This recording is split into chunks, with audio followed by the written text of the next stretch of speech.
Gidla to the South Asia Institute. To many of you in this room, Sujatha needs no introduction. She catapulted to worldwide attention through her extraordinary book, Ants Among Elephants, An Untouchable Family and the Making of Modern India, which was published last year to rave reviews. There's a reason for the overwhelmingly positive response by reviewers. This is a truly remarkable book, and I think it's no exaggeration to say that once you start reading, it's hard to put it down. Sujatha's book is unlike any other I have read in recent years. It is not only that she has written an unforgettable memoir of her extended family, but that she has done so in a language that is spare, direct, unsentimental, and luminous. She has managed to write a family history that is at once unobtrusive and deeply personal.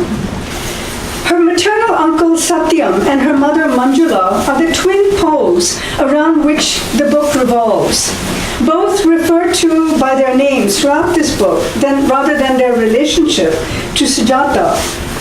At times, her writing is marked by something akin to a mythic mode of storytelling, which she also deliberately subverts for its role in obscuring historical forces. Here, for example, is her pithy rendering of a long and convoluted history, and I quote from the book, "When the British cleared the forests for teak plantations, my great-grandparents' clan was driven out onto the plains. The little clan, wandering outside the forest, found a great lake and settled around it. They took up farming, but soon they were discovered by the great landlord appointed by the British to collect revenue in that area, who saw the rice growing in their fields and levied taxes. He and his family and his caste people moved nearby and set about stealing the land. Unable to pay off these debts, the villagers gave up their land acre by acre. My ancestors, who had cleared and settled the area, were reduced to working on their old fields as laborers." Hers is not a story of victimization, as it is a chronicle of resistance to that victimization. Sujatha impressively tracks the ways that political subjectivity and a radical left politics are formed, not least by Telugu poetry. One of the most astonishing features of this book is how meticulously Sujatha reveals the shaping of political consciousness by vernacular literary traditions. Libraries and reading clubs play no small part in the stories Sujatha tells, as does education. The book spends a significant amount of time on her family's persistence in securing access to schools and colleges, even while they participated in strikes and agitations to protest against educational discrimination. In fact, I would say the insistent trajectory of education drives this book as much as does political mobilization. There is nothing programmatic in Sujatha's depictions of the trials and tribulations of her family. She gives equal space to the petty squabbles and backbiting that goes on in families. But there is also compassion in her portrayal of Manjula's resentment against her brother Satyam's new wife, who is perceived as disrupting Manjula's solidarity with her older sibling, as if they are locked together in an unending cause. There are amusing touches even in the presentation of Satyam's revolutionary ardor. She writes, and I quote, "Satyam badly wanted to write a poem, but he couldn't come up with anything he liked. So he stole a poem by the revolutionary poet Narayana Babu, changed a few words, and printed the poem under his own name. But when everyone congratulated him on how good it was, he couldn't bear to deceive them and confessed." Of course, Satyam went on to become a well-known poet in his own right, and as Sujatha notes in her afterword, his death was widely reported by TV channels and newspapers in Andhra. And how difficult it is to forget these lines describing her grandmother's funeral. And I quote, Who could have imagined that the body of this diminutive, black-skinned, untouchable woman, a gleaner of fields, a singer of songs of toil, a pounder of rice, a Bible woman, the widow of a railway coolie, the mother of a plantation slave, a woman who'd never spent a single moment of her life on herself, would be carried to a grave in a procession of hundreds of men and women carrying red flags and singing the International. I've quoted a lot from this book because Sujatha must be heard in her own words. So it's a double pleasure to have her speak here with us today, to speak about her book and beyond, caste and its oppression. So please join me in welcoming Sujatha.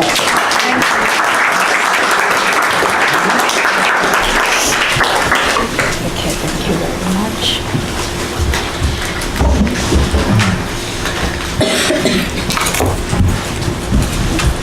I'll try to collect myself a little bit because I was late.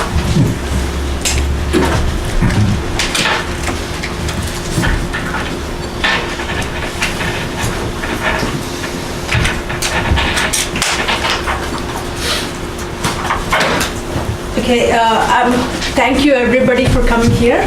Thank you, Professor Viswanathan, and I'm very pleased and honored to be invited to speak at this Columbia University.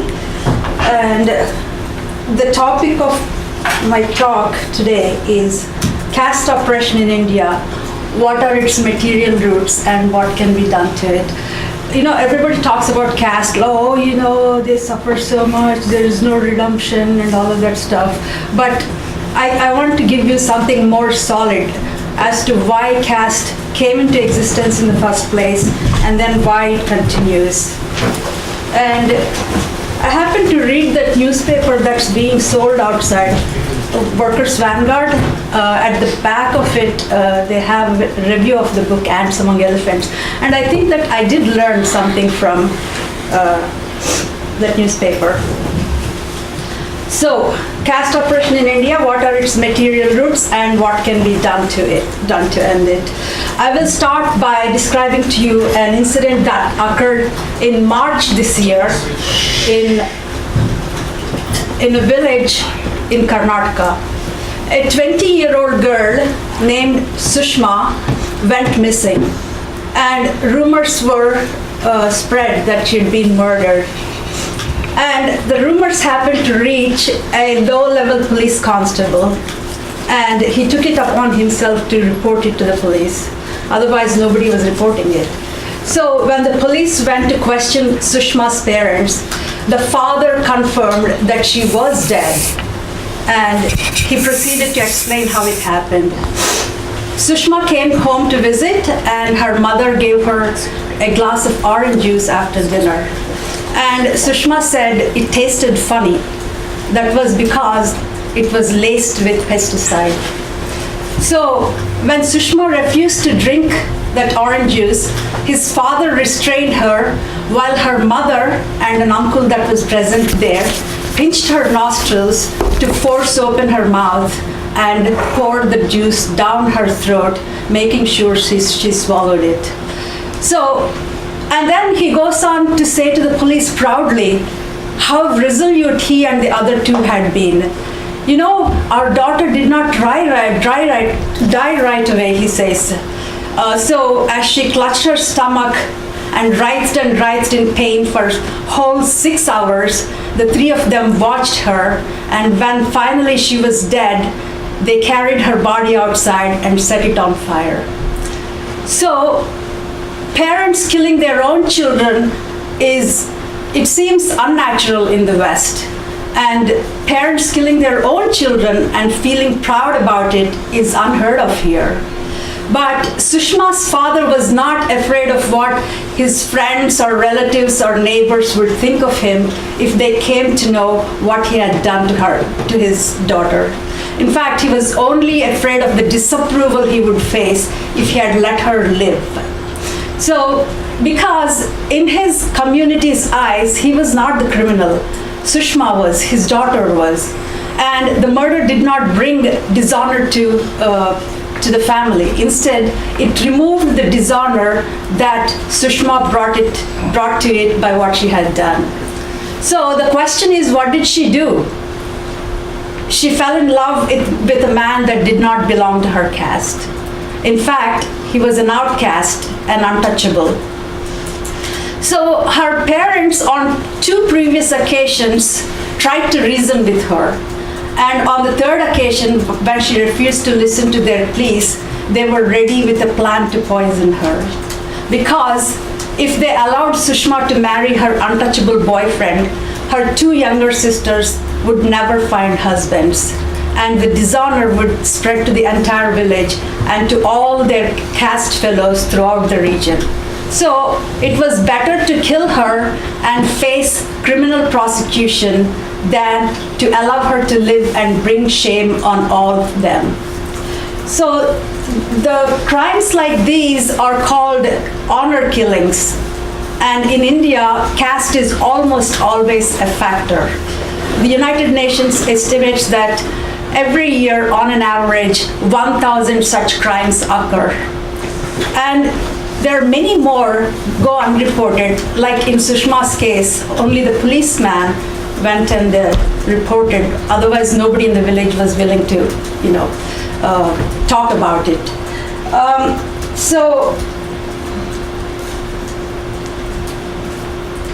Okay. All right. So, caste is a social organization that's prevalent not just in India. It's there throughout South Asia, especially in Pakistan and Nepal. And in a caste system, everyone belongs to one caste or another. Nobody can say, oh, I don't believe in caste, I don't have caste. No, you can't say that. It's how you get treated. That's what your caste is. So, and castes are ranked in a hierarchy. They're one above another. What that means is people of South Asia are born unequal. They're born unequal because they inherit their parents' caste. And marriage between people belonging to different castes is prohibited. And Sushma's case shows you how strictly this prohibition is enforced. So, genetic studies tell us that caste system was consolidated 2,000 years ago. And there was a study published in the American Journal of Human Genetics that showed that 2,000 years before that, the population of the subcontinent were mixing freely. Everybody was being with everybody else. But it's only in the last 2,000 years that genetic mixing of different groups became rare. That means that it's only in the last 2,000 years that caste consolidated. So, I forgot this stuff. Okay, the Sushma story is over, and yeah, okay, all right, yeah. So intercaste marriage is forbidden. Genetics. So I was born at the bottom of the caste ladder as an untouchable, an outcast. That was because my family is untouchable. So does that mean the untouchable status of my family goes back 2,000 years ago? When I was researching my book, Ants Among Elephants, which tells my family's history, I was surprised to find out that we have been untouchables only for a little over 100 years. And this is how it came about. My great-grandparents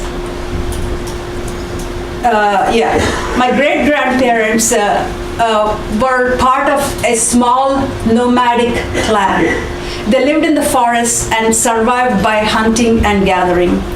Even today, some 7 to 8% of India's population lives like this in forests, depending on hunting and gathering. And while they were in the forest, tribals are not Hindus, and they have different gods. And when they were in the forest, they had no caste. They had no caste, and they were not Hindus. But when the British came in the late 1800s, they started clearing the forests because they wanted to plant some marketable crops. So teak plantations is one of them. And the British-owned teak plantations was what drove my great-grandparents' clan out of the forest into the plains for the first time. So in search of food, they walked and walked and walked until they found a lake around which there was plenty of fertile land for the taking. So each one of the clan members took as much as he could work on and started cultivating it with primitive tools.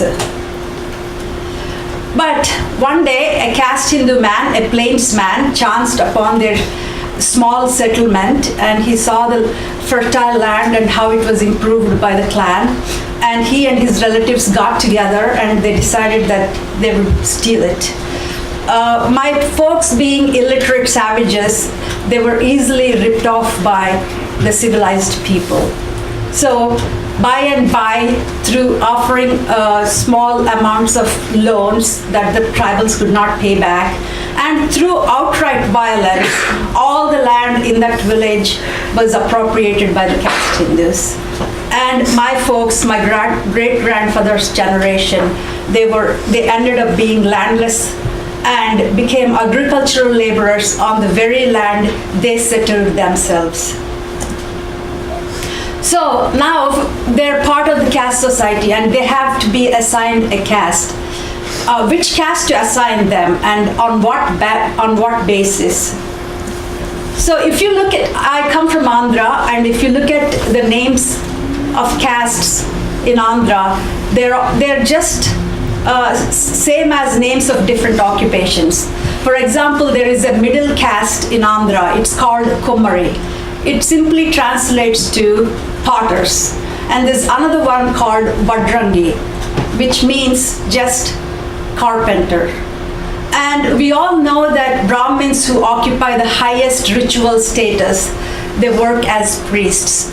And there are other upper castes, they are landowners and traders. And then there's other castes. Oh, I'm sorry, 1 second. Yeah, so all right. Yeah, so this is the structure. Brahmin and Kshatriya could be, taken as landowner as well, and then trader. These are the twice born castes. They don't work. They appropriate whatever others produce. And this is service caste. They are the skilled caste, like I just said, potters, carpenters, weavers, blacksmiths, etc., etc.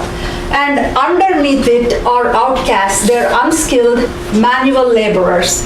And so the great divide is between caste people and outcast people. And even though these castes are lower than them and they're called lower caste, they're still above outcasts. So low caste does not mean untouchables. Low caste means low castes within this group. And so the tribals are here. That's where my great-grandparents were. And when they came into, now that they're part of the caste system and are landless agricultural laborers, they were assimilated into the caste system at the very, very bottom as outcasts and untouchables. And they were forced to accept that status. So outcasts, untouchables, they're excluded from owning land. They're made to live outside the villages, and they're not allowed to grow their own food. But they must subsist as laborers working on other people's lands, or by doing menial and degrading work such as removing dead animals, cleaning latrines and stuff like that. And so this is all that it takes to make a caste untouchable. I mean, here is the service caste, and within service caste there are upper caste, carpenters, blacksmiths, and because barbers and washermen, their caste occupation is considered especially impure, so they occupy a very low rank in the caste system, even though they are above outcasts. So you can see that caste is really directly related to your occupation, traditional occupation, or you can say the role you play in production. And your status depends on the nature of your occupation. The nature of your occupation determines the caste status, ritual as well as the social status of that caste. Okay, we were integrated at the very bottom as outcasts, untouchables, and we're not allowed to own land or grow our own food. And this is all that takes to for a caste to become an untouchable, doing degrading work, doing unskilled work. That is all it means to be untouchable, nothing other than that. Okay, so even among untouchables, there are different castes. Leather workers, latrine cleaners, my own people, Malas, they act as village watchmen and in old days carried messages by foot. And even though they're all untouchable caste, there is no hierarchy here. Everybody is equal. In an area, whoever is the majority is the dominant untouchable caste. That's all it is. And the caste system, we have one in Tamil Nadu, in different regions, different language regions. So Tamil Nadu Brahmins have nothing in common with the Brahmins in Uttar Pradesh, except that they do the same occupation. And likewise, untouchables in Tamil Nadu don't have anything to do with untouchables in Uttar Pradesh. They don't share anything, neither language or ethnicity or culture. And they're even differentiated by, they're even differentiated, how can I go back? Okay, I know how to do that. There, okay. Okay, so there are many untouchable castes and they don't have anything in common. They're even differentiated by the special tasks they're assigned to. For example, all untouchable castes in Andhra, they do agricultural work, but in addition, each one of them is assigned a special task. For example, Madigas in our area, they do leather workers and remove dead animals. And Pakis are latrine cleaners and all of that stuff. Once again, the untouchable castes don't share anything. They're differentiated by their occupation. So, as I said, our untouchability goes back only 100 years. Does that mean that this sets us apart from other untouchables? No, actually, all untouchables are originally tribals. And when they come into contact with the caste system, for one reason or another, they get dependent on it for livelihood. They then become untouchables and forced to accept their new status as untouchable. And this process is still going on. It has been happening for thousands of years. Tribals, for some reason, come into contact with caste system and they become untouchables. And it still goes on even now. So if we look, just now I described how caste names are really names of occupations, right? So we can speculate that caste grew out of a form of division of labor. But why is it hereditary? That's what we need to look at. So unlike in Europe, fertile land was abundantly available in India until the 20th century. That means that anybody could claim as much as he wanted. But the problem is he can't work on it. He needed skilled laborers like carpenters and blacksmiths, and even unskilled laborers, especially during harvest seasons. So in a traditional Indian village, one caste owns most of the land and he has the right to direct the work of these skilled laborers as well as the untouchable laborers. And so in order to make somebody to be available at all times to do these specialized tasks, it was necessary to make occupation tradition hereditary.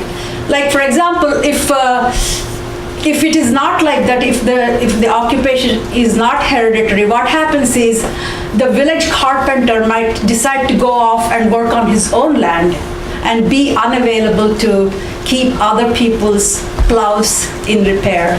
So by making it hereditary, you're forcing him to remain as a carpenter and also train your children to be carpenters. So the point of making a division of labor hereditary is to make sure somebody is available to do the job.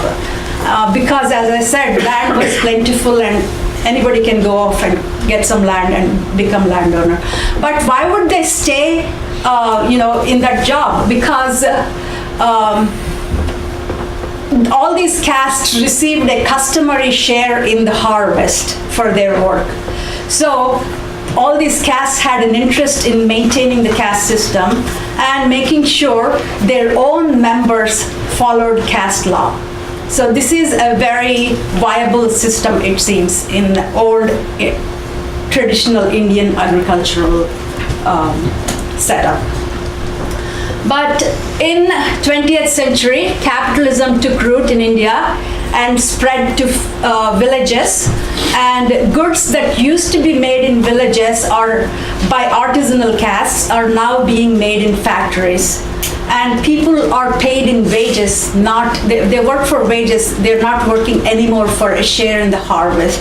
And so because of this, there are plenty of people available to do work, plenty of people in need of work. So you don't need to make occupations hereditary anymore. You can organize this division of labor through labor markets like anywhere else. But this did not change much, especially for untouchables. They're still made to live in segregated colonies outside, and they cannot draw water from the same taps as other castes, and they're not allowed to eat sitting next to caste Hindus or use the same utensils, and they're not allowed to enter Hindu temples. And there are many thousands of do's and don'ts for untouchables. There are literally thousands of atrocities, minor and major, occurring in India every day in India against untouchables. I'll give you just 3 or 4 examples. There was one untouchable pregnant woman. She was 9 months, is it, for women, human beings? Yeah, right, okay. So she was 9 months pregnant, and she accidentally touched the garbage bin of a caste woman, and the caste woman she beat the pregnant untouchable woman to death. And there was another 12-year-old untouchable boy. He was also beaten to death by 5 minor children because he touched a balloon that was used in a temple ceremony. And a 13-year-old untouchable boy had his head shorn, and he was stripped naked and paraded through streets because he offered a piece of candy to his classmates. That's all. There are hundreds and hundreds of restrictions like that, and violating any one of them can get you killed. And Gujarat is the worst place for untouchables. Every day there's so much violence. There was a man beaten up for having a nice mustache. And there was a boy who was stabbed to death because he was watching other people dance. He was not participating in it. He was just watching from afar, and for that he was killed. And another man was found in a pool of blood because he dared to ride a horse. So this is how the situation is for untouchables. And because of capitalism, the situation of untouchables has also changed, and now they're wage workers. They work and they get wages. They're not maintained year-round by the village or the landlord. So they theoretically they have a choice in choosing who they want to work for. They don't need to be bound to one village or to one landlord. But it turned out that it was not to their advantage. They're only paid when they work, and other times they go hungry. And So they're like wage workers, but when they try to assert their rights like other wage workers, we will see what happens. So I'll tell you about what happened in the village of Karamchedu in Andhra Pradesh in 1985. By 1985, things have changed a lot in that village, and untouchables there they started to think of themselves as free people almost. And some of them started sending their children to schools, and they refused to vote for the party that their landlord ordered them to vote for. And they were even thinking of demanding decent wages for their work.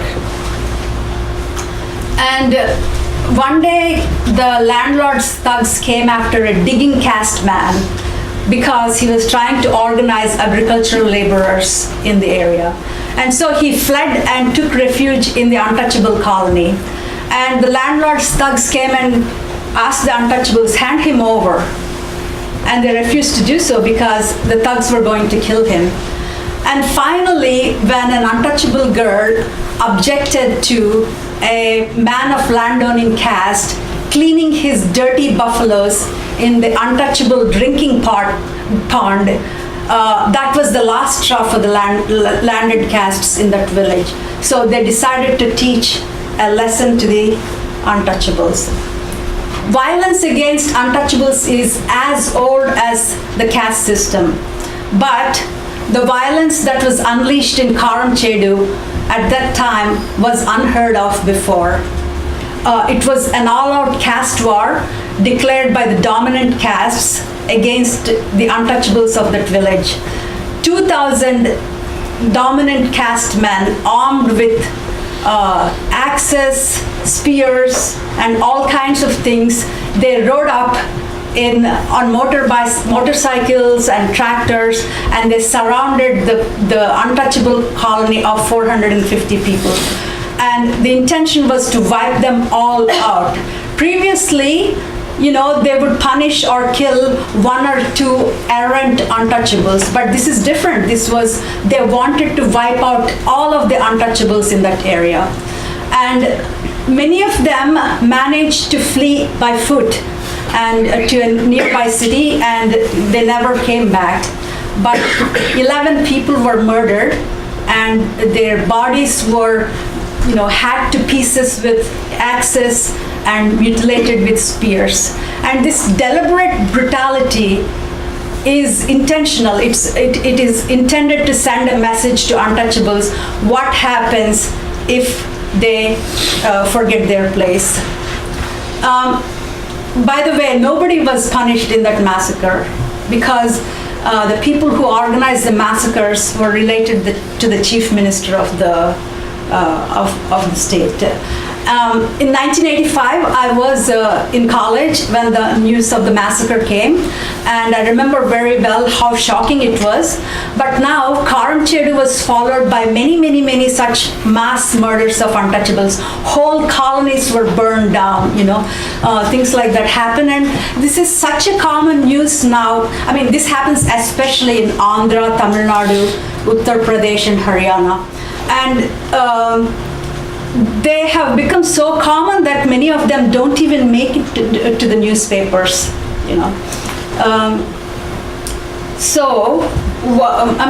many people ask me what can be done to get rid of caste oppression.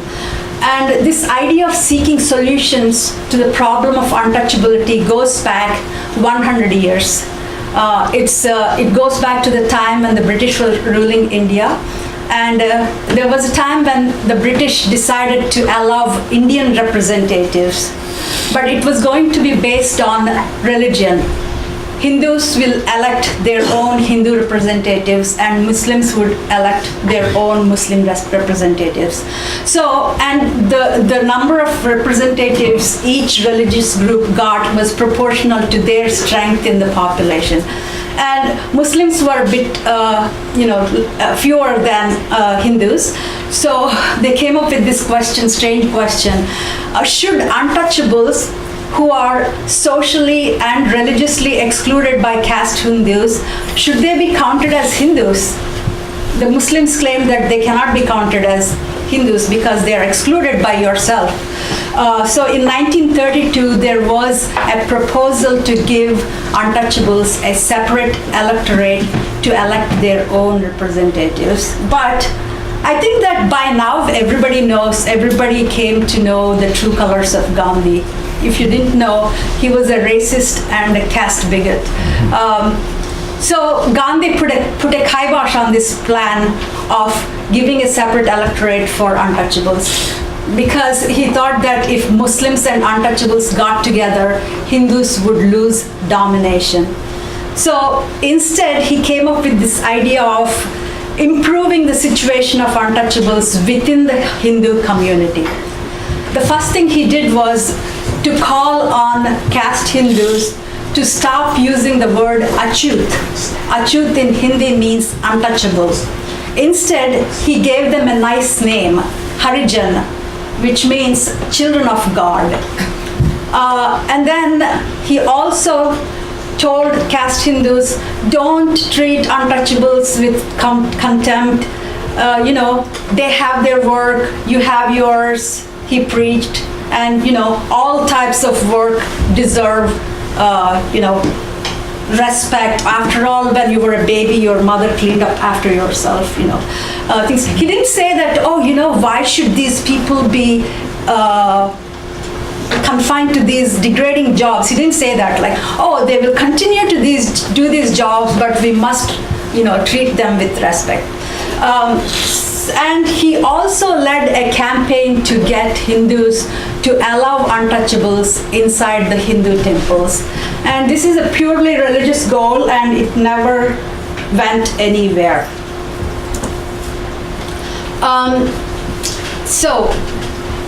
Giving a nicer name to untouchables does not fundamentally change the caste system. If it had any effect at all, it was at the expense of untouchables by making caste system seem humane. And that was Gandhi's intention. And in any case, changing a thing's name does not change the thing itself.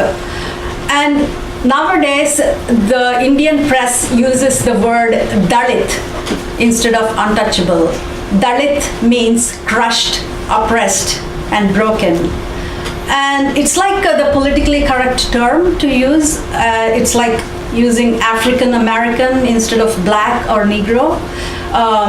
So I don't mind using the term Dalit because it's not condescending like the one Gandhi gave untouchables, children of God.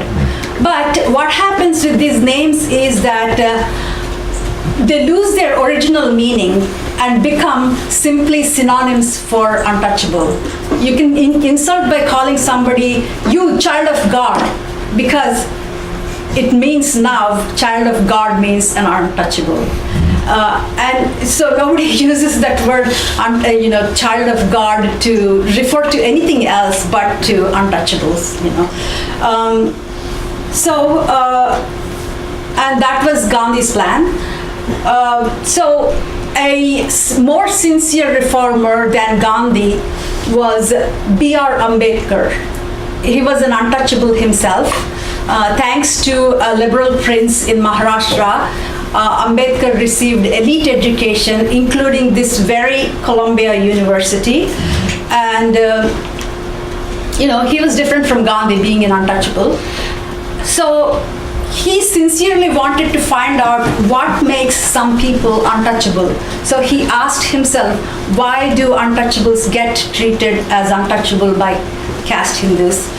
It must be because they wear dirty rags and live in squalid colonies. So, like reformers before him, Ambedkar called on untouchables to practice cleanliness and wear clean clothes and stop drinking alcohol. And he even asked them to stop doing things that caste Hindus consider ritually impure. Not physically, but ritually impure. Like, for example, eating leftovers or eating beef, especially carrion. Carrion means it's the meat of cows that drop dead because of natural causes or disease. And so he even asked the British government to pass a law against eating carrion. But untouchables don't do these things because they like to do it. It's because they were,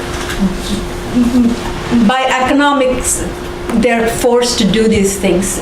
If they don't do their professional work, he also urged them to stop doing their traditional work such as scavenging and stuff like that.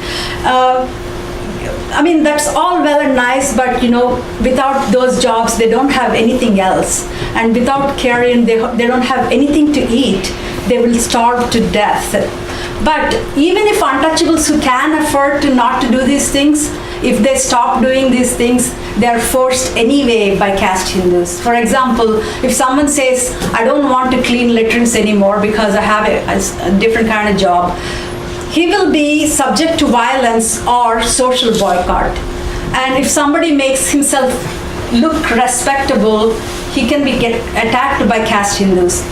In my own book, I describe how my great-grandmother, she was wearing a sari and a blouse on a Christmas day, and she was insulted obscenely for doing so.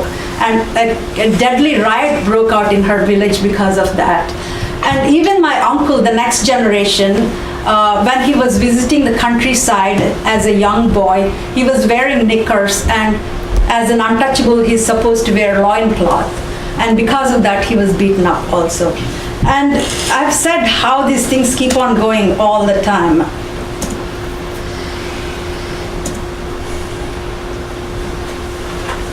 Okay. Also, is asking people to not to do things that are considered ritually unclean by caste Hindus. What does it mean? It means that you're taking Hindu law as given. Eating carrion may be unsanitary, but why should it be treated as ritually unclean? And why should doing sanitation work and eating beef make you an untouchable? It should not. And so if you're calling on them to behave like caste Hindus, you're saying that that's the way to be, and that the Hindu law is the law to be followed. Okay, so that's what Ambedkar did, and later he wanted to reform the Hindu law itself. He asked the state to intervene and rewrite Hindu scriptures and to take over religious instruction.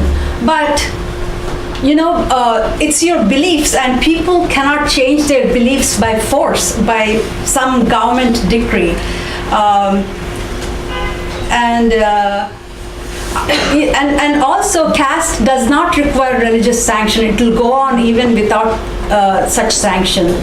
And then, so he failed in reforming the Hindu law, and Ambedkar, towards the end of his life, he gave up on reforming the Hindu law, and he led a mass conversion of his followers to Buddhism.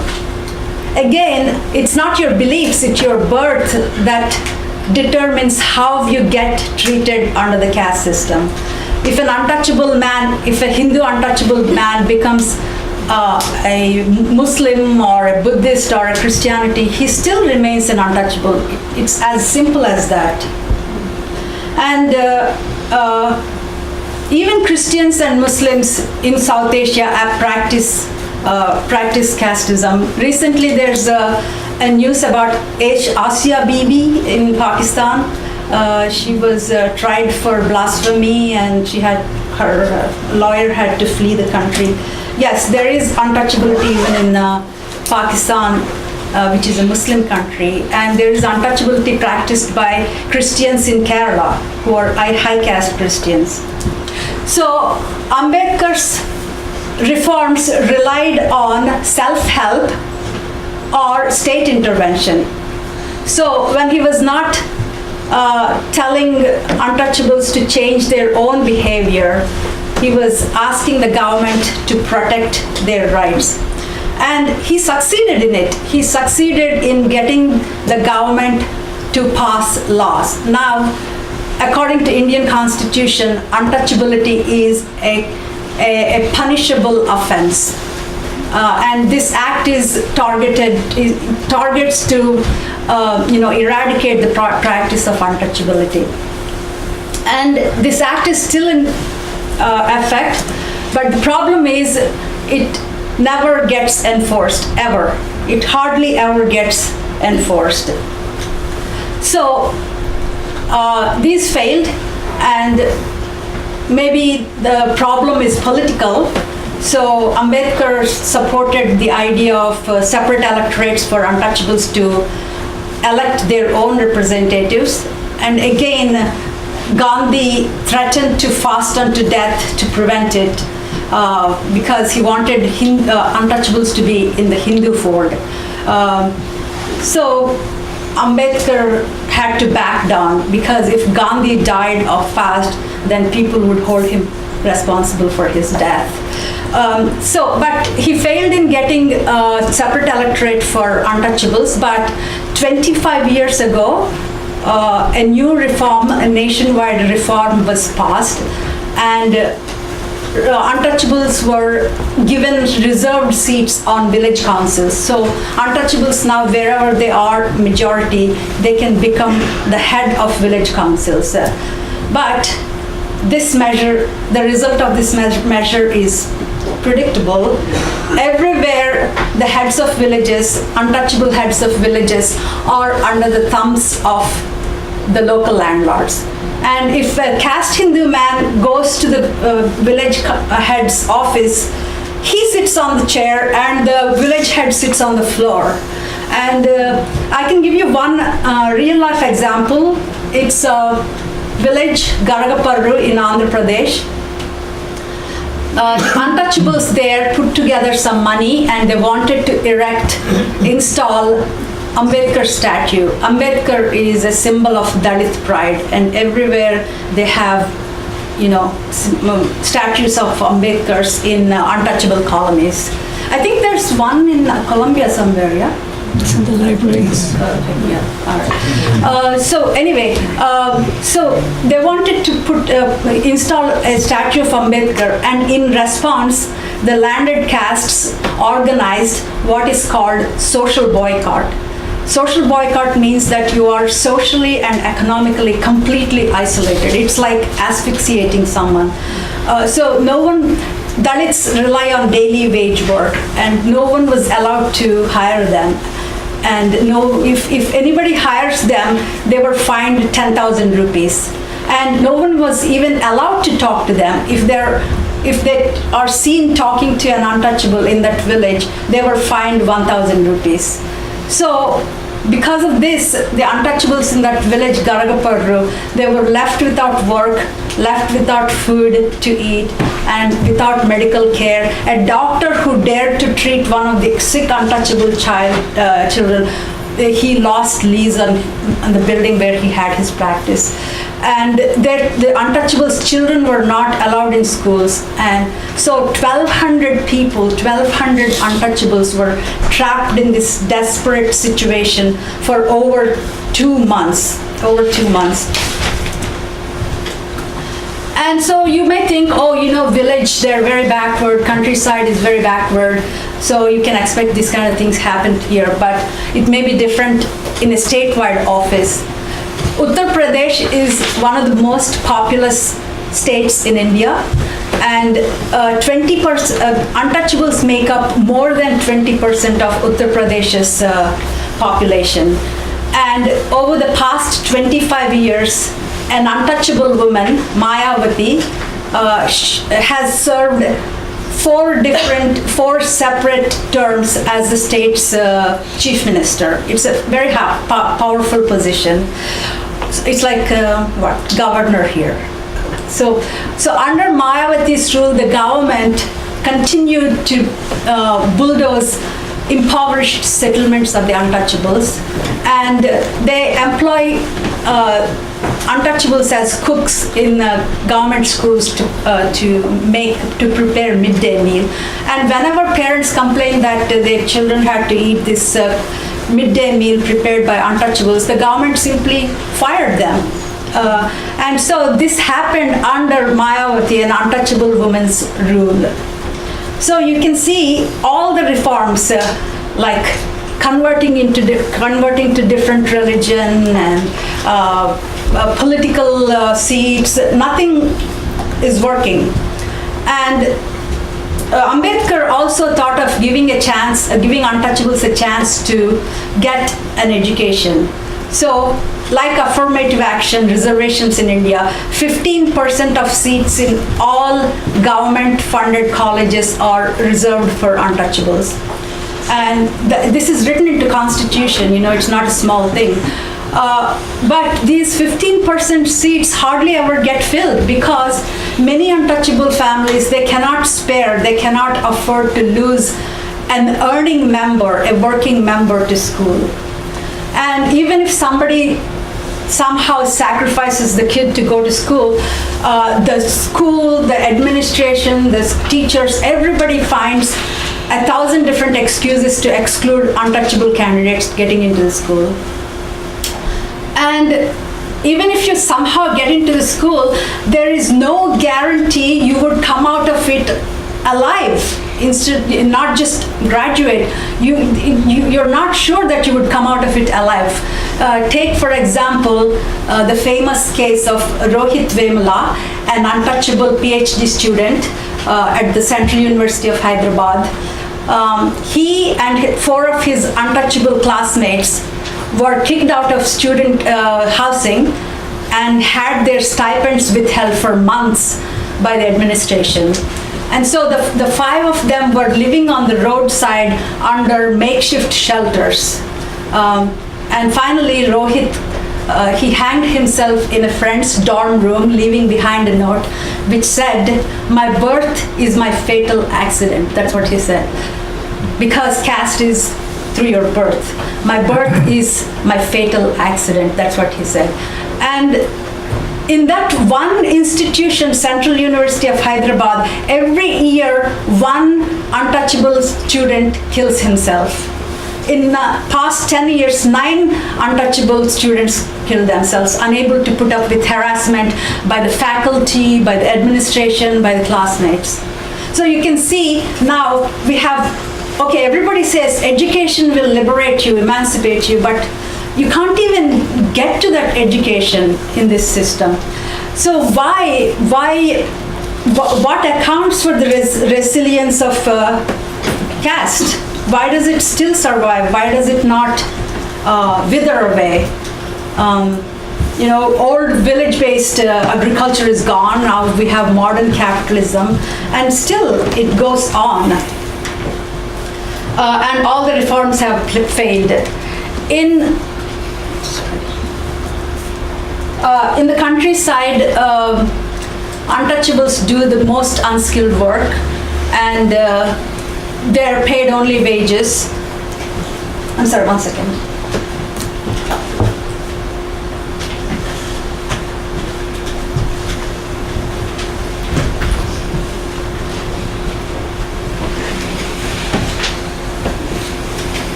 So earlier I suggested that caste is not a fashion that somebody decided to follow. Some group did not get together and say, let's call ourselves Brahmins and let's feel superior to others. It's not like that, and it's not because somebody was selfish and evil. It's not like that. It had a specific economic role in a country where there was abundant land to make people available to do the skilled work. The skilled work was made hereditary. That was the role it played. But now we have capitalism, and we don't have the old village-based economy anymore, and still the caste persists.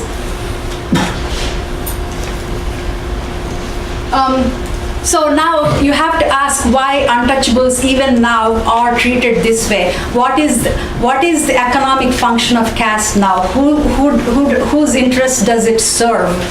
And if you have been following me until now, I have said that caste had a specific economic role, and it's also called a material role of caste, and you have to have that, otherwise it cannot survive.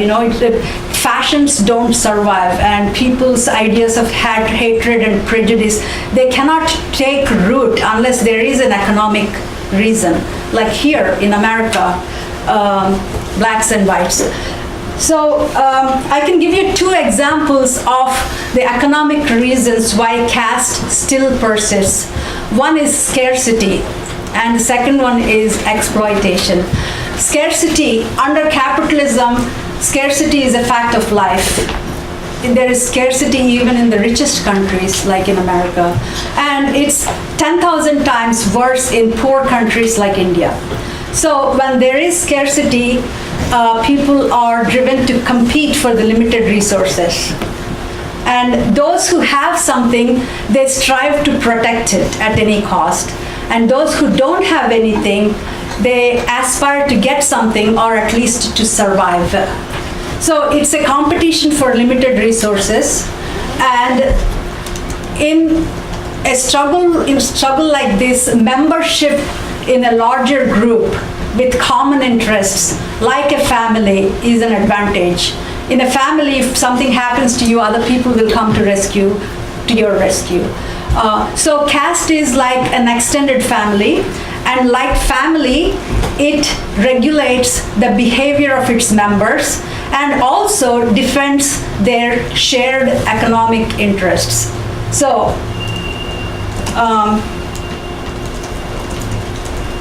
okay, so if you don't belong to a caste, it is like being alone in the world. And it means that you're cut off from, you don't have access to marriage partners anymore. You don't have access to associations. You don't have access to resources that you come to depend on. To be cut off from your caste is like social and economic death. And people try to avoid it at any cost, even killing their own children.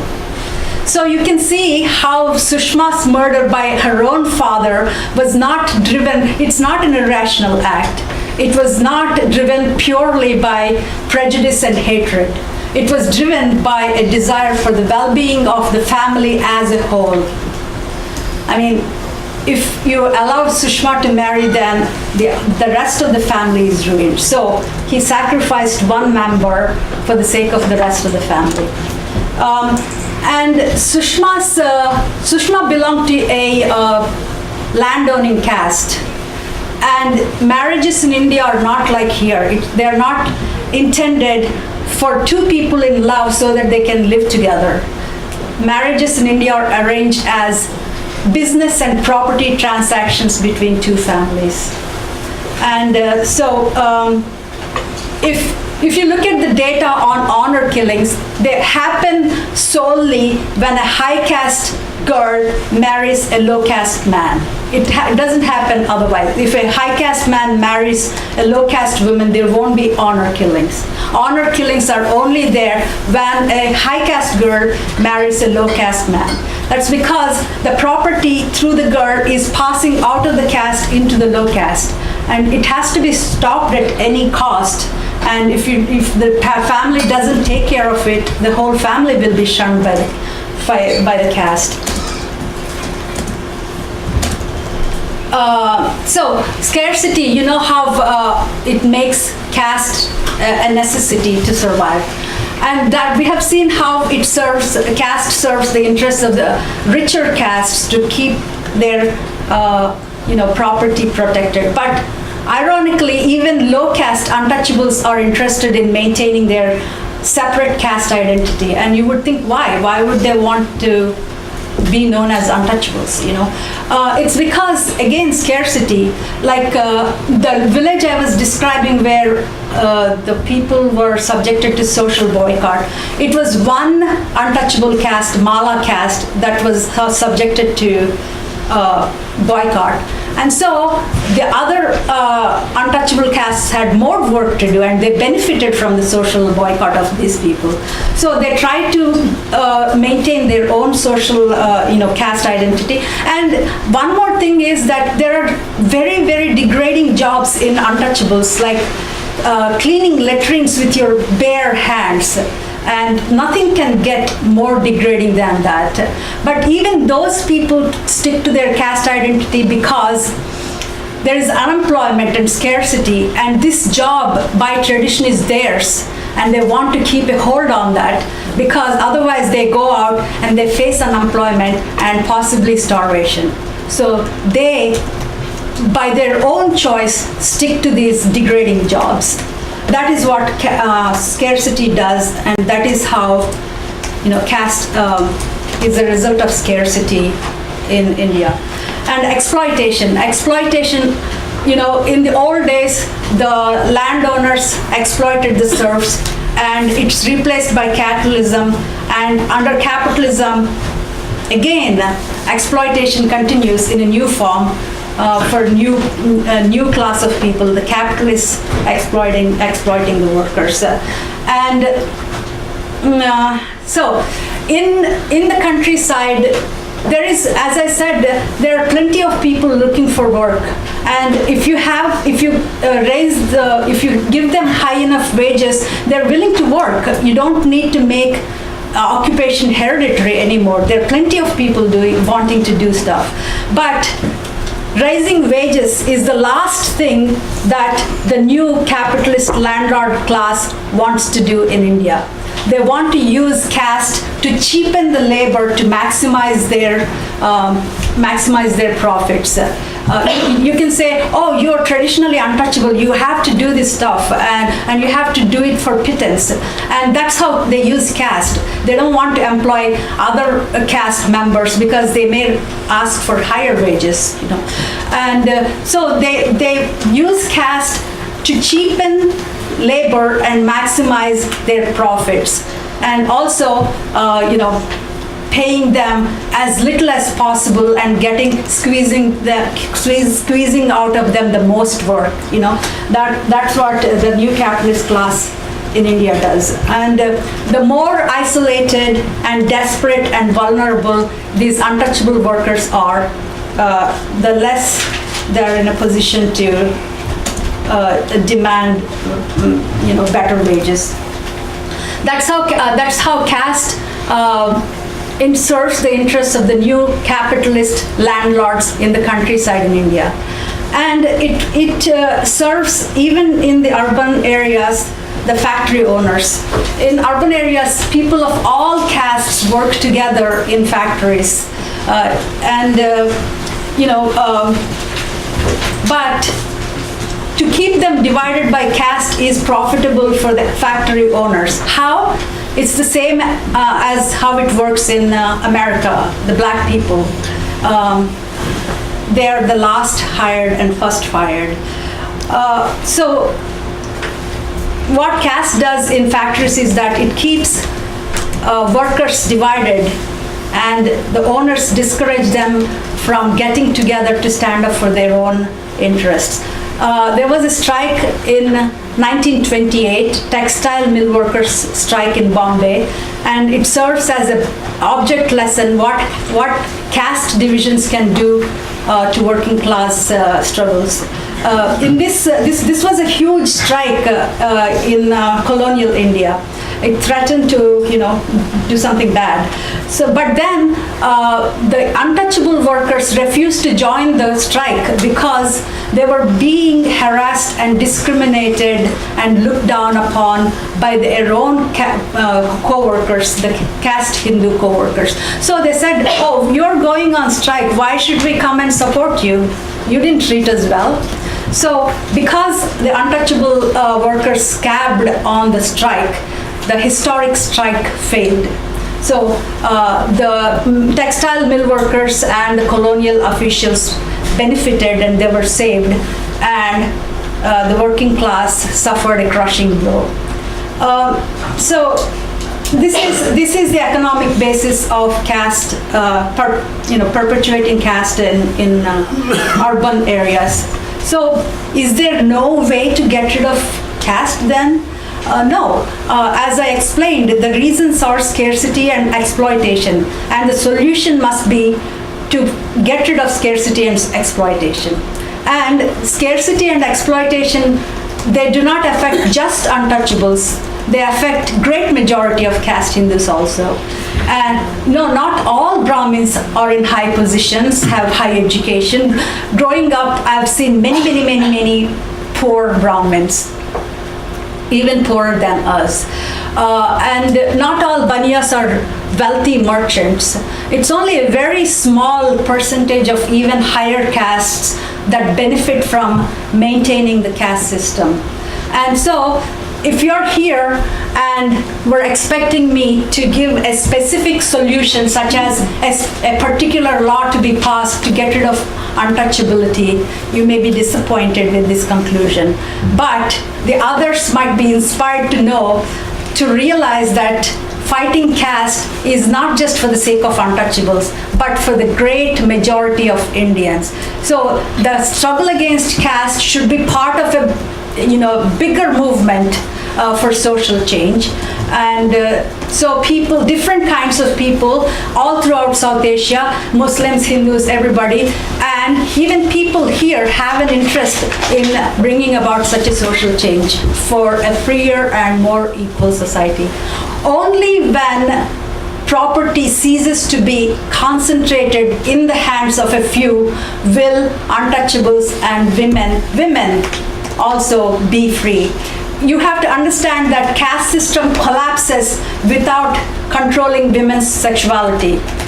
If you allow women to marry who they want, if you allow women to choose their partners, what will happen is caste distinction will be erased and caste system will collapse. And so to maintain caste integrity, it's important to control women's sexuality. And women of all castes, of all classes, there is discrimination and oppression of women everywhere. Here it manifests as discrimination at workplace or sexual harassment or things like that, like Harvey Weinstein.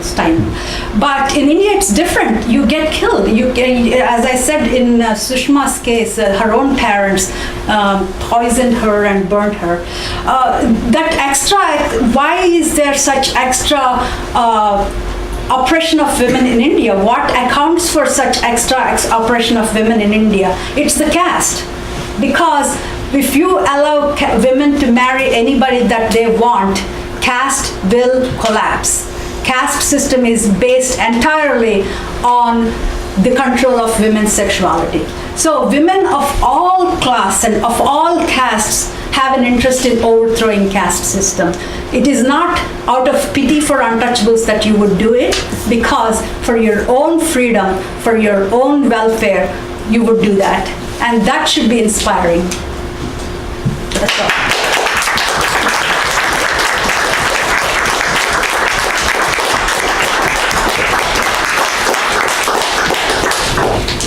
Thank you so much, Sujatha. I'm sorry, I wanted to give you something more solid. That's why I went into what economic purpose caste serves.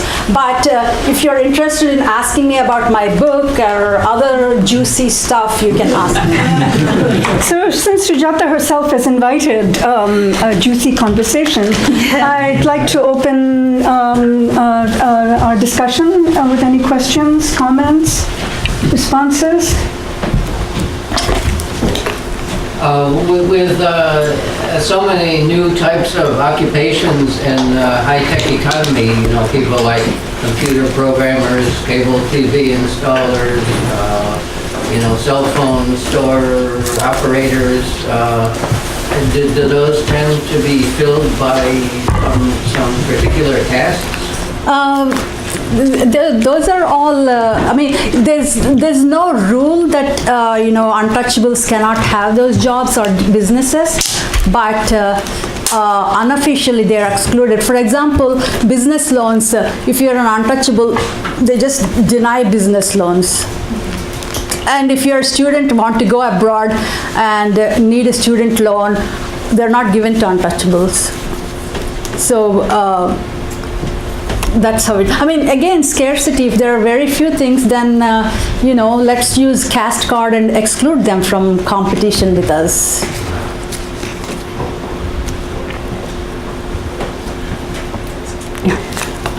Curious, so what are your views on armed resistance? Either as a solution or not as a solution? Yeah, I'm not squeamish about violence, like I don't faint or I would say, oh, this is horrible or stuff like that, but armed resistance is futile because the state has a monopoly on weaponry and arms, and if the Naxalites, for example, in India have rifles or guns or country bombs, but they're no match for what the state has under its control. And if India does not have enough, then America or Russia would sell them weapons. So purely because it does not work, that I oppose violence as a tactic, but not out of a principle of non-violence or morality or something like that. Yeah. Well, I just remember that, of course, one of the largest characters in Sujatha's book is her uncle, who was the leader of one of the Naxalite parties, a very big one. Yeah. And he was a military leader of sorts. Well, they didn't mean. And the book is so much different than. I mean, it is such an incredible literary work that it does not solve the problem, of course. But I remember, to me, a lot of space is given to him, and he's in. At one point, she says, "I don't know if he's alive while I'm writing this. I'm trying to find out things about him, but he's in hiding." And a lot is told about his work, but I remember, to me, one of the most touching moments was a time when he broke with his party and said, he was the military leader. He said, it took him years to realize that when we recruited a Brahmin, we gave him a gun, and when we recruited an untouchable, we gave him a broom. Yes. This party. Yeah. And I just want to say something that Sujatha can't say, and didn't say in the course of her talk, which is she can't tell you how good her book is, and how writing. I mean, this discussion would not help me understand the depth of class. I would still say, well, why don't you go to the city and you're not recognizable. You mean depth of caste? Yeah. Understand it. Yeah. The power of these stories. And the way they were organized, I don't think you'll ever do it again. Actually, Barbara herself is a writer. Yeah, but this was great. You will really understand the power of caste by just the order, the way these stories are organized. It's an incredible book, even if you don't solve the problem. Thank you. Caste, as I said, as she mentioned, as Barbara mentioned, it's everywhere. It's you would think that communism is about egalitarianism and stuff like that, but every communist movement in India has caste in them, in the inner life of the parties. Like, for example, CPM is the biggest party in India. It ruled West Bengal for many years, and it seems that there was no untouchable in that leadership after all these years. And now everybody is saying that, oh, how can communists not have untouchables in the party? And even that did not shame them to recruit anybody into leadership. And you would think, okay, Naxalites, the Maoists are even more militant, and but they are the same way. They don't have untouched. So what Barbara was saying is that when people get recruited into Maoist parties, the Brahmins are given tasks such as preparing speeches, giving speeches, managing magazines, and being editors of the paper, and all those kinds of things. And if there is a barber caste member, he's asked to cut the hair of other comrades. And if there's an untouchable caste comrade, he is asked to clean the latrines of the dens where they're living. This is how it is in the Maoist parties in India, and that is how deep caste is. Even I cannot fathom where all you might run into caste. I mean, I can tell you one thing. One reviewer who wrote a good review was a casteist, and nobody would see it because what? I mean, he wrote good things about your book and you, but I can see what he did in that review in Wall Street Journal. He was making fun of me for having the name Sujatha. Sujatha, is it not ironic? It means born in a good caste, and you're not in a good caste. And first of all, fuck you, it's not, it's not, he didn't know Sanskrit. It doesn't mean of born in good caste. It means well born, having good birth. And he pretends that he knows, Sanskrit because he's Brahmin, and he's like making fun of me. Was it because your mother has such wicked sense of humor that she named you this? Well, go and, find the meaning of Sujatha in Sanskrit. So you wouldn't expect casteism in a good review, but that is where you find it. If I tell where all caste exists, you would think like, oh, she's paranoid, she's finding it everywhere. I see caste everywhere, It's not like that. It is everywhere. It's entrenched, pervasive. I had a question about saying that women's sexuality could be the key to this, but if it's always the woman that I know having to marry into lower, like finding a Dalit to marry, wouldn't the family just, in Sushma's case, they murdered her, but wouldn't the family just abandon her completely and she'd have to assume untouchable status in order to keep with the marriage? Like, wouldn't it require the whole family as a movement to support her in order to break the tradition of staying within caste and then continue to elevate people out of the caste? How can they, they're a landowning caste, and their resources like seeds, loans, people to work on their lands, this is all in caste associations. They depend on, these are all business networks, these are all economic networks. As I said in the speech, if you, willingly refuse to be in the caste, then you're cut off from marriage partners. Forget about economy. You cannot find marriage partners, and it's a social death, economic death, and that's why people do it. It's not because they hate their children and they hate untouchables so much that they want to kill their children for wanting to be with. It's not like that. There is a reason for this. Does this answer your question, or is there something else? No, I'm saying how can just, and it sounds terrible, but how can just the woman making a strong case for her sexuality to marry whoever she pleases be the turning point?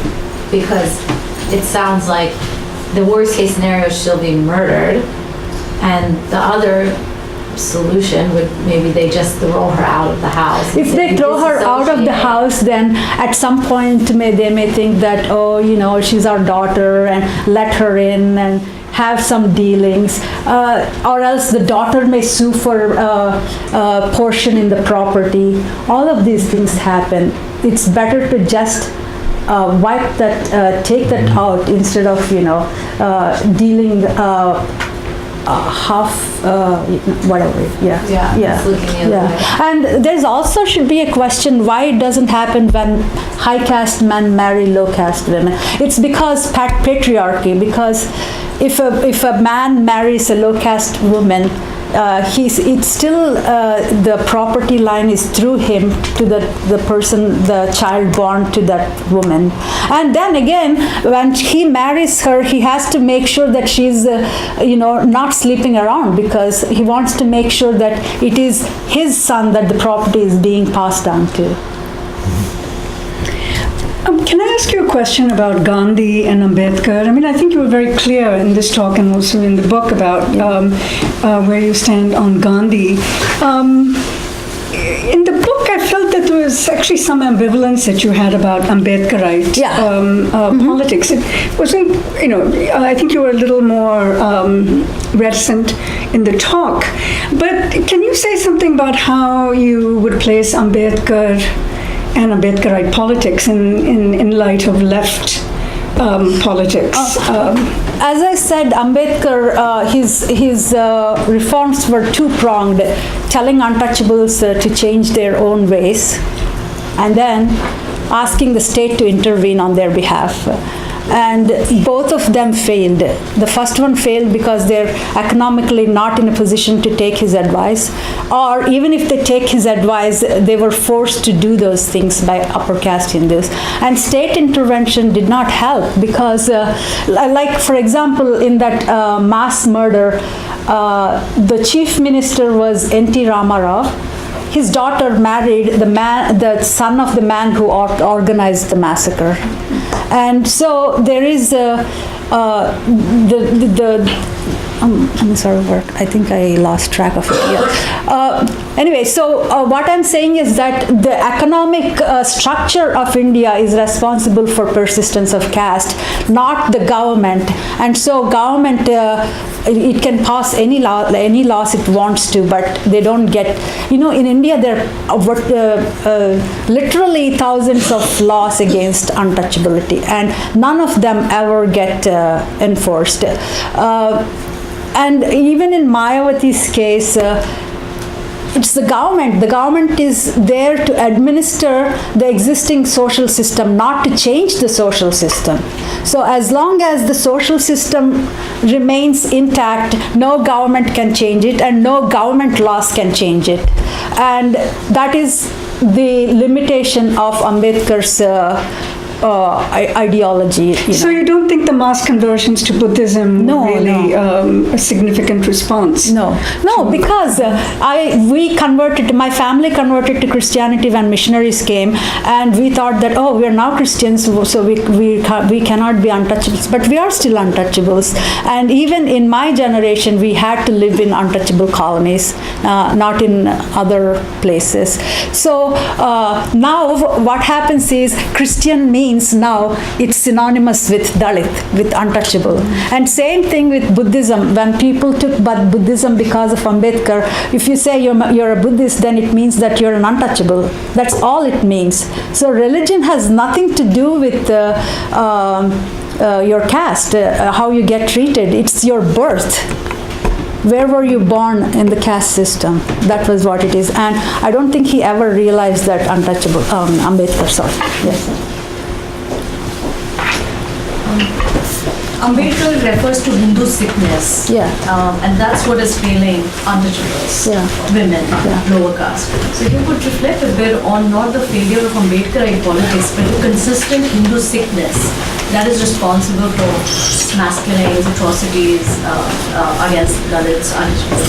Second is, like, if Ambedkarite politics was a failure, why do every caste is demanding reservations in India? Why do what?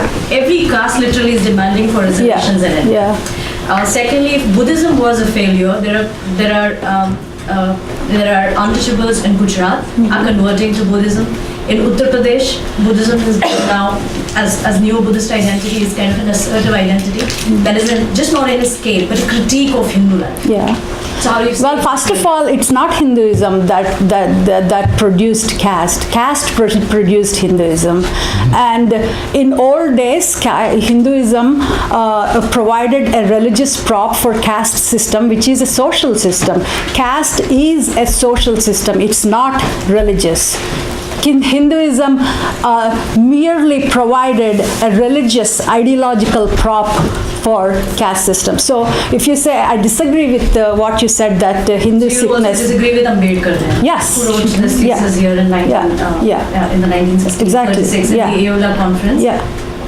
I but do. A lot of your work is about his work, which is endogamy, refers to endogamy, graded inequality, separate electorates, separate settlements. It's kind of his own theoretical work that has been kind of available to us to read.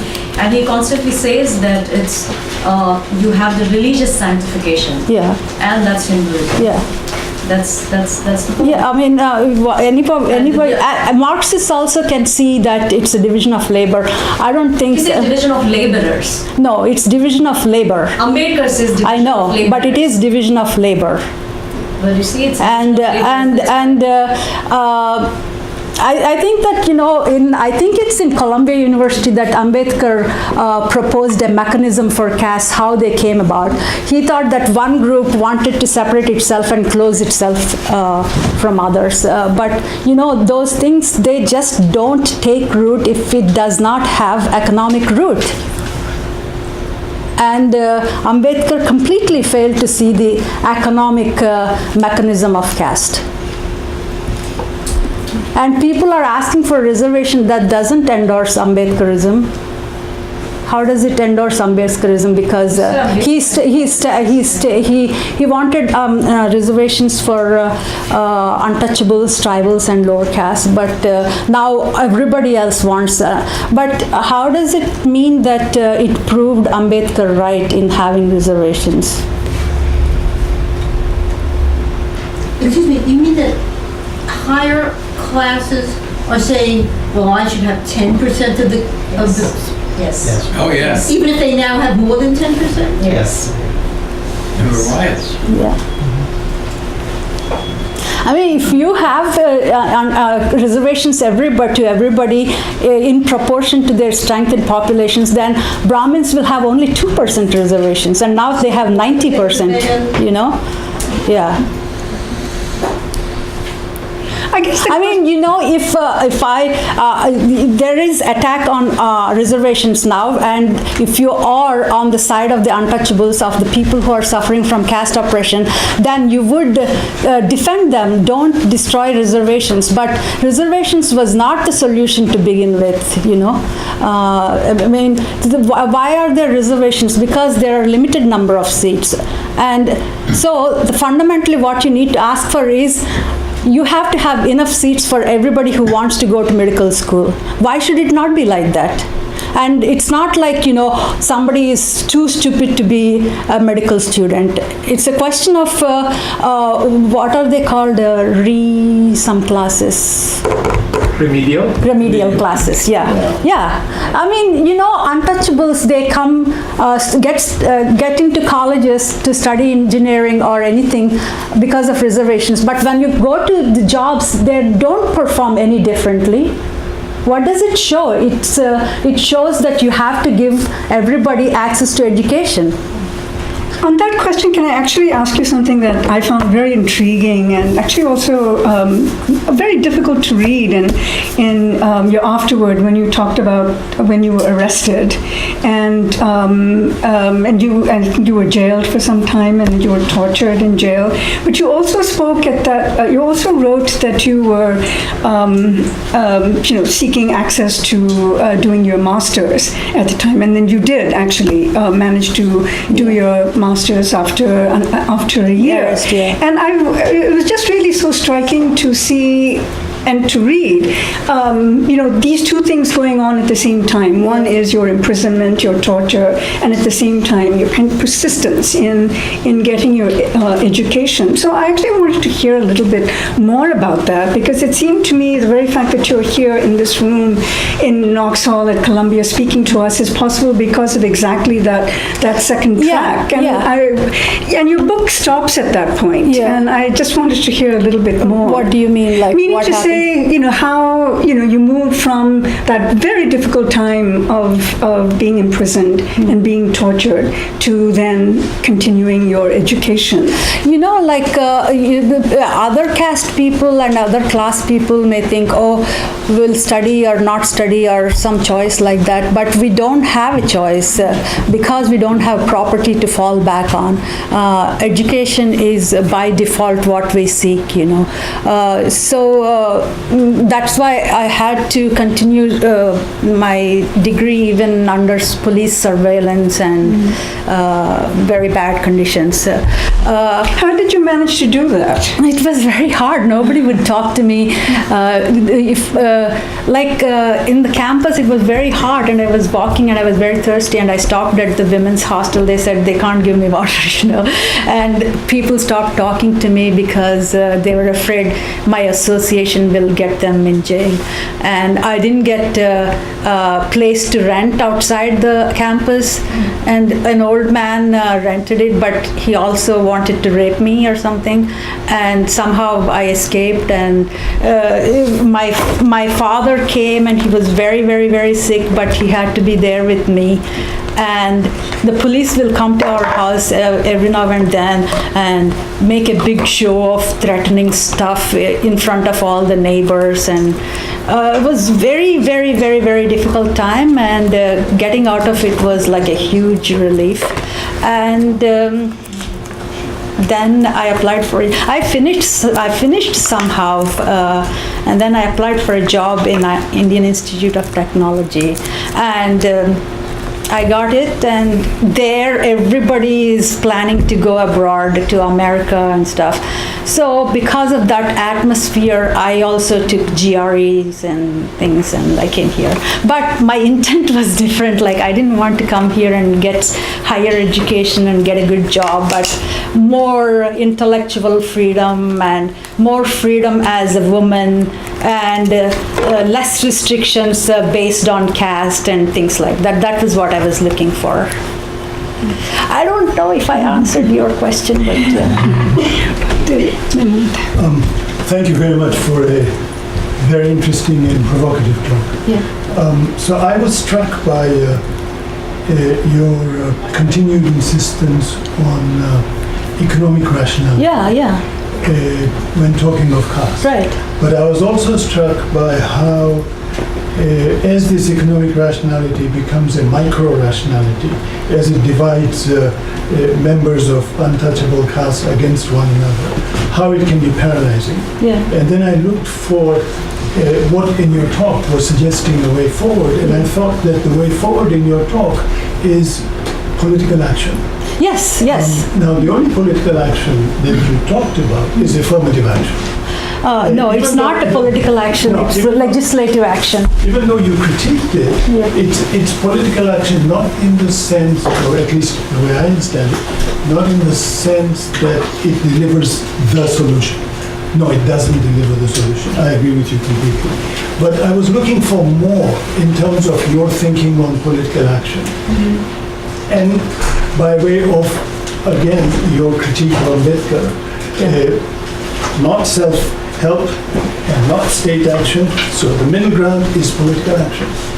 Could you say something more about that? As I said, classes and groups that are interested in getting rid of the current order, they have to come together. And that does not mean it's sufficient, but the classes that have the sway of the society, that can change the society, are the classes that have to take lead. For example, as I was telling you about weapons, you can have bombs and rifles, but it doesn't. It's not a match. But working class has a different kind of power. I worked for MTA in 2005. There was a strike, and it was during Christmas season, and they struck only for 2 days. And it brought the Wall Street. It was so wonderful. Yeah.